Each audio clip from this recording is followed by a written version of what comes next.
Hello you, merci à toi de faire partie de ce groupe, de ce canal Telegram. Je pense vraiment qu'on va partager beaucoup ensemble ici. Et comme tu le sais, si tu es là, c'est que tu me connais, j'aime bien parler et je suis tellement ravie, excitée de pouvoir te parler comme ça, plus facilement et autre que dans des stories en fait. Parce que bon, comme tu le sais, hein, dans les stories, finalement, ce qui marche le plus tristement, c'est si l'on montre ses fesses, son premier et dernier unique repas fait maison de la semaine, sa cuite entre amis du samedi soir, son selfie avec le dernier filtre tendance qui nous ridiculise encore, que si l'on dit des pensées intelligentes. Mais bon, donc là, ça me fait tellement plaisir de pouvoir te parler comme ça. J'espère que le premier audio officiel a fait un écho puissant chez toi et en toi. Je pense vraiment que cette belle frappe dont tu avais besoin d'écouter et d'entendre pour qu'elle puisse résonner jusqu'à toi et en toi.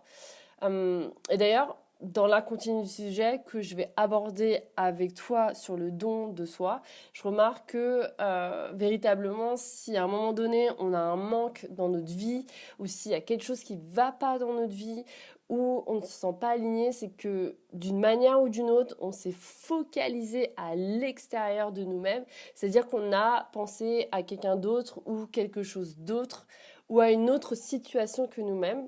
Et finalement, on a fait le don de nous-mêmes à d'autres choses extérieures avant de se le donner à nous-mêmes. L'idée, c'est que j'ai pris conscience que le don de soi, c'est en fait une notion de présence. Si tu y penses bien, quand tu te donnes à toi, mais que tu donnes aux autres, ça veut simplement dire que tu es présent pour les autres alors que tu n'es pas présent pour toi. Et regarde bien en termes de présence la même question que je te posais l'autre jour. Quand est-ce que tu te donnes pour les autres avant même de te donner à toi? Bah maintenant, pense en termes de présence. Quand est-ce que tu es présent pour les autres avant même d'être présent pour toi? Et tu verras que ça change encore plus la donne et de pouvoir aller plus loin dans la réflexion parce que c'est vraiment ça l'importance de la présence. Ta présence, c'est ta richesse. Donc rappelle-toi que le mot présent signifie cadeau. Donc s'il n'y a pas de présent pour toi, ça veut dire que tu n'es même pas le cadeau de ta vie. Et tu ne peux même pas profiter du cadeau de ta vie. Et si tu ne profites pas du cadeau de ta vie, ou si tu ne vois pas le cadeau de ta vie en étant juste toi-même, avec tes forces, tes qualités, tes potentialités, tes faiblesses et tes épreuves, tes réussites et tes échecs, comment veux-tu être heureux? Comment veux-tu voir la beauté de la vie? Et comment veux-tu voir les couleurs de la vie?